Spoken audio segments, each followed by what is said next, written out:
Welcome to the Wrestling Stable Show, where you don't join, you're chosen.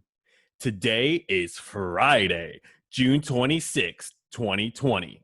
Later in today's show, we will go over what to watch this weekend in the world of professional wrestling, and we'll provide full results for Night 5 of the New Japan Cup from New Japan Pro Wrestling. But first, we start with two major names who will no longer be appearing on Impact Wrestling. The current Impact Wrestling World Champion, Tessa Blanchard, and unbreakable Michael Elgin. On July 7th, Tessa Blanchard competed against the Draw, Sami Callihan, in the first ever intergender match to headline a wrestling pay-per-view. That happened at Slammiversary about a year ago. She lost, but became number one contender again by winning a gauntlet match.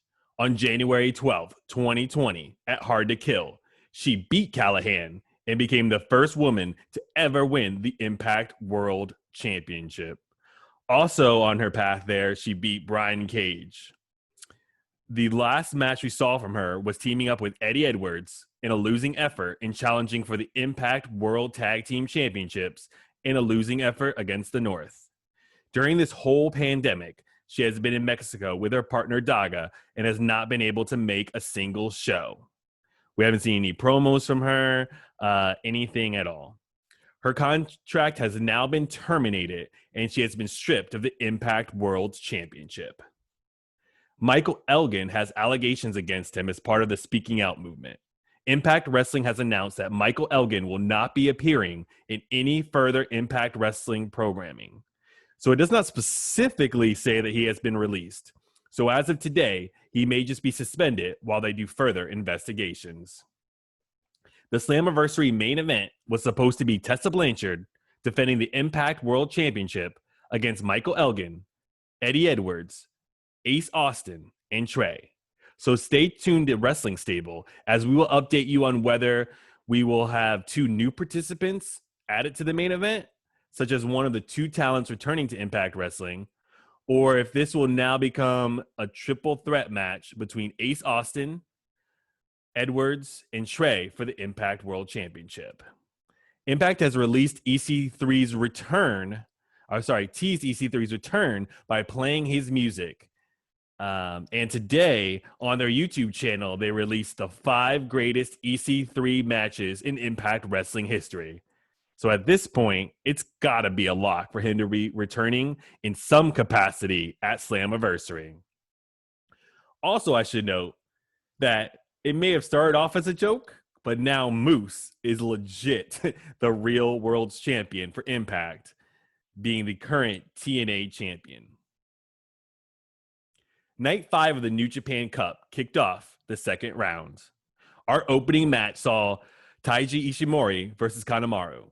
Ishimori defeated in the first round advanced in the first round, and they both, faced really strong opponents. And Kanemaru's game plan was to lock on the figure 4, but Ishimori blocked several attempts. Kanemaru got liquid courage halfway through the match by taking a nice swig of his whiskey. Ishimori hit the bloody cross, the lifting single underhook, double knee gutbuster for the 1, 2, 3. The next match was Stone Pitbull, Tomohiro Ishii versus Togi Makabe. This match started off like a bullfight. Both men charged each other. Makabe delivered shots to the head that Ishii, in typical fashion, was not affected by. Makabe later in the match went for the diving knee from the top rope, but missed and landed hard on the mat. Back on his feet, Ishii took him down with a series of headbutts. Ishii hit a stalling brainbuster for the 1, 2, 3. Next, we saw multi-man action. Taichi teamed with Zack Sabre Jr. and Doki. I'm practicing this man's name. They faced a team with the IWGP Tag Team Champions Hiroshi Tanahashi and Kota Ibushi and Ryosuke Taguchi. Kota's music hit, and he just charged right out, like dead sprint, not even taking off his tag belt to bring the fight to Suzuki-gun. Then came Tanahashi and Taguchi. In the first round, Ibushi beat Sabre with a Kamagoye. Taichi beat Tanahashi with a lot of interference by Doki and foreign objects. Taguchi was eliminated by Sanada. Ibushi will face Taichi in round 2. Tanahashi was able to get some payback by hitting a leg whip on ZSJ. Taichi dropped Ibushi on his head with a side suplex. Taguchi hit a Bumbaye on Doki that would have been a 3, but the Dangerous Techers broke it up. Taguchi hit the Dodon, the chicken wing facebuster, on Doki for the 1, 2, 3.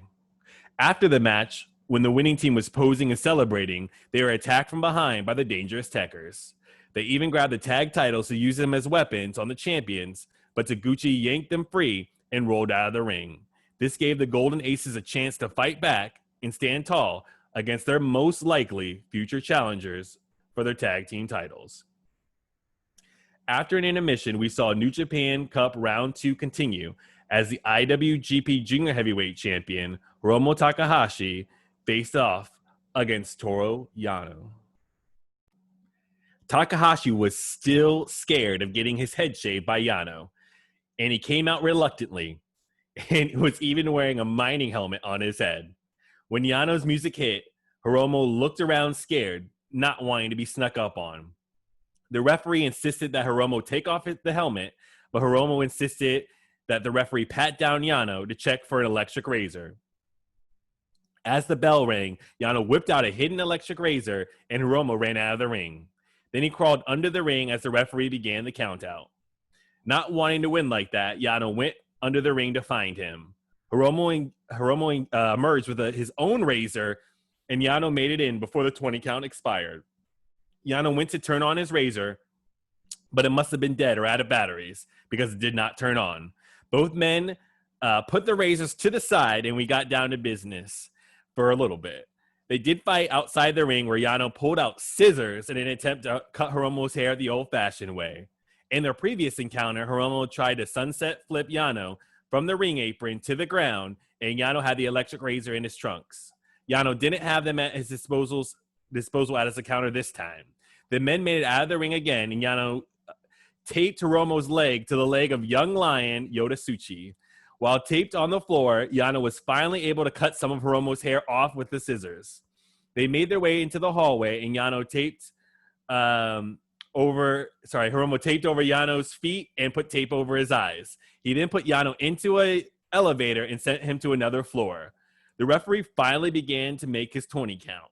Hiromu and Tsuchi had to make their way to the ring like they were in a 3-legged race competition.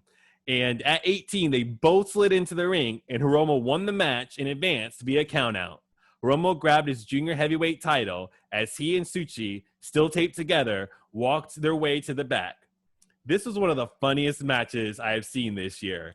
They planted the seed earlier in the tournament and delivered big here. Next, we have the main event of the evening, the Rainmaker, Kazuchika Okada versus Blue Justice, Yuji Nagata. Okada is a former 5-time IWGP Heavyweight Champion. He won the New Japan Cup in 2013 and last year. Nagata is a former 2-time IWGP Heavyweight Champion. He won the New Japan Cup in 2007 and 2011. Okada hit a suplex off the top rope as well as a tombstone. Nagata got a crossface locked onto Okada. Okada locked in that DID, deep in debt, the arm-trapped inverted 3/4 face lock, but Nagata escaped. He was able to lock it on again and put his whole body weight onto Nagata, and then locked his legs around Nagata so he couldn't escape, and Nagata finally tapped out. Round 2 continues next Wednesday. Taichi faces Kota Ibushi. Sanada faces Sho. Yoshihashi faces Bushi. And Evil faces Hiroki Goto. This weekend on MLW, their anthology series will continue with an episode on Contra Unit.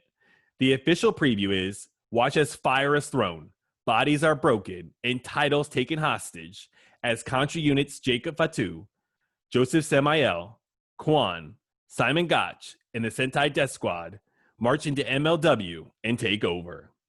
The featured matches will include Jacob Fatu versus L.A. Park for the MLW World Heavyweight Championship and Contra Unit versus the Stronghearts. NWA has halted production on new shows while it restructures its management, But they have a bunch of content on their YouTube channel. You can check out the 10 Pounds of Gold series, Power, What's Causing All This, the Eli Drake Show, Girl Power, Carneyland, and more. And it's all free. Ring of Honor will have a special episode dedicated to the King of the Night, King, Kenny King. He was the first man in Ring of Honor history to start an Honor Rumble at number 1 and then win the whole thing. He has been missed it by the Great Muta. He has pinned Jay Lethal a couple of times, and he is a member of La Faction Ingobernable. If you missed an episode or haven't watched it at all, I recommend WWE Network subscribers to check out and binge the Last Ride documentary of The Undertaker. There are only 5 episodes, so it's not too big of a time commitment. That is our show for today. Thank you for checking out Wrestling Stable. Where you don't join, you're chosen. Have a great weekend. See you Monday.